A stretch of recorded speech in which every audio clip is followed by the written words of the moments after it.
Judgment ಸರಿ ಇಲ್ಲ, Kichcha Sudeep sir ಅವ್ರಿಗೆ ಫೇವರ್ ಆಗಿ ಮಾಡ್ತಾರೆ, ಇವ್ರಿಗೆ ಫೇವರ್ ಆಗಿ ಮಾಡ್ತಾರೆ, ಈ ಒಂದು ಮಿಕ್ಸ್ಡ್ ಒಪಿನಿಯನ್ ಜನಸಾಮಾನ್ಯರದ್ದು. ಸೊ ಇದ್ರ ಬಗ್ಗೆ ನಿಮ್ಗೆ ಏನು ಅನಿಸುತ್ತೆ ಮೇಡಮ್? ಒಂದೇ ಮಾತಲ್ಲಿ ಹೇಳಬೇಕು ಅಂದರೆ ನ್ಯಾಯಮೂರ್ತಿ ಅವರು ಯಾವತ್ತೂ ಅವ್ರ ಫೇವರ್ ಆಗಿ ಇವ್ರ ಫೇವರ್ ಆಗಿ ನನ್ನ ಫೇವರ್ ಆಗಿ ಕಾರ್ತಿಕ್ ಫೇವರ್ ಆಗಿ ವಿನಯ್ ಫೇವರ್ ಆಗಿ ತನಿಷಾ ಫೇವರ್ ಆಗಿ ಪ್ರತಾಪ್ ಫೇವರ್ ಆಗಿ ಮಾತಾಡಿದವರೇ ಅಲ್ಲ.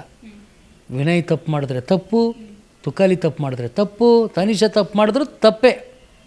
ಯಾರು ತಪ್ಪು ಮಾಡಿದ್ರು ತಪ್ಪೇ ಅಂತ ಹೇಳಿ ಅವ್ರಿಗೊಂದು ಮಾರ್ಗದರ್ಶನ ಕೊಟ್ಟು ನೀವು ಯಾವ ಕಡೆ ಗಾಡಿ ಓಡಿಸ್ತಾ ಇದ್ದೀರಾ ಸರಿಯಾದ ರೂಟಲ್ಲಿ ಓಡಿಸಿ ಅಂತ ಒಂದು ಸಣ್ಣ ಕ್ಯೂ ಕೊಟ್ಟು ಹೋಗ್ತಾಯಿದ್ರು ಮೇಡಮ್. ಆ ಕ್ಯೂಗೋಸ್ಕರನೇ ಅಷ್ಟು ಜನ ಕಂಟೆಸ್ಟೆಂಟ್ ಕಾಯ್ತಾಯಿದ್ರು. ನಿಜವಾಗ್ಲೂ ಆ ಮನೆಗೆ ನ್ಯಾಯಮೂರ್ತಿ ಮೇಡಮ್. ಕೆಲವೊಂದು ಕ್ಷಣದಲ್ಲಿ ಎಂಥ ಅದ್ಭುತವಾದ ನ್ಯಾಯ ಕೊಡ್ತಾರೆ ಅಂತ ಕೈ ಎತ್ತಿ ಮುಗಿಬೇಕು ಅನಿಸುತ್ತೆ ಮೇಡಮ್. ಅಂಥ ಅದ್ಭುತವಾದಂಥ ವ್ಯಕ್ತಿ ಅವರು ಯಾವುದೇ ಕಾರಣಕ್ಕೂ ಆ ಥರ ಮಾಡೋರು ಅಲ್ವೇ ಇಲ್ಲ. ಅವರ ಒಂದು ಇದೇ ಒಂದು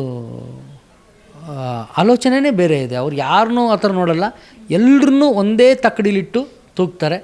ಯಾವ ತಕ್ಕಡಿಲಿ ಏನಾದರೂ ಪ್ರಾಬ್ಲಮ್ ಇದ್ದರೆ ಅದನ್ನು ಸರಿ ಮಾಡಿಕೊಡ್ತಾರೆ. ನೀವು ಯಾರು ಬ್ಯಾಲೆನ್ಸ್ ಆಗಬೇಡ್ರಿ, ಒಂದೇ ಕಡೆ ತೂಕೊಂಡು ಹೋಗಿ ಅಂತ. ನಿಮ್ಮ ವ್ಯಕ್ತಿತ್ವ ಏನು, ನೀವೆಲ್ಲಿ ಸ್ಟ್ಯಾಂಡ್ ತೊಗೋಬೇಕಾಗಿತ್ತು, ನೀವು ಯಾರು, ಇಲ್ಲಿಗೆ ಯಾಕೆ ಬಂದಿದ್ದೀರಿ ಅಂತ ಕರೆಕ್ಟಾಗಿ ಹೇಳ್ತಾರೆ ಮೇಡಮ್ ಅವರು. ನಿನ್ನ ಗಾಡಿ ಸ್ಟಾರ್ಟ್ ಆಗಿಲ್ಲ ಅಂದರೆ ಸ್ಟಾರ್ಟ್ ಆಗಿಲ್ಲ ಅಂತಾರೆ, ಸ್ಟಾರ್ಟ್ ಆಗಿದೆ ಅಂದರೆ ಇನ್ನೂ ಚೆನ್ನಾಗಿ ಓಡು ಅಂತಾರೆ. ನೀನು ಚೆನ್ನಾಗಿ ಆಡ್ತಾಯಿದ್ರೆ ಇದೇ ಒಂದು ಇದನ್ನು ಮೇಂಟೈನ್ ಮಾಡು ಅಂತಾರೆ.